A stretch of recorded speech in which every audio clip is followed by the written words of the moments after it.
Anong oras na? 3:37 na. Tapos ko na rin i-edit yung aking tutorial. Sana worth it tong ginawa ko na to. Dapat last week pa to tapos kaso nga lang nag-block yung buong video ko. Tapos hindi ko na ma-open, nakurap, nahihirapan na yung PC ko. Ayun, CapCut lang yung gamit ko kasi malapit to sa Final Cut Pro.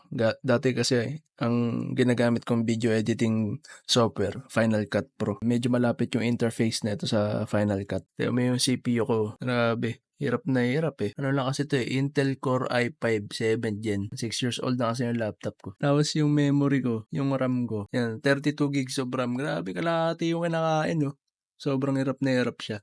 Hindi pa ako nag-export niyan. Tapos yung GPU ko, yan, Nvidia GTX 1050 lang. Nag-export na tayo. Grabe, So, kawawa yung CPU ko. Boom! 100% CPU usage. Hirap na hirap. 100% na rin yung GPU ko. 100% yung GPU usage at CPU usage. Putik na yun. Itong laptop ko, Dell to. Dell Inspiron. Dell, baka naman. Isang Alienware lang, Dell. Ay, hirap. Gusto mo to Kaya ang tagal ko mag-release ng mga ganitong video, yung long form, kasi hindi na talaga kaya ng computer. Wala akong nakabukas na iba dyan. Wala akong Google Chrome. CapCut lang naka-on.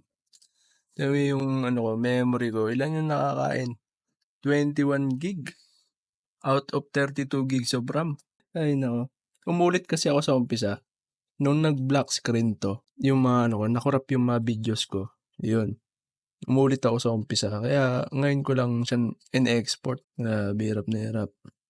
15-minute long lang yan. Dell, baka naman Dell. Nag-a-ambition lang ako. Thank you for watching. God bless. Peace.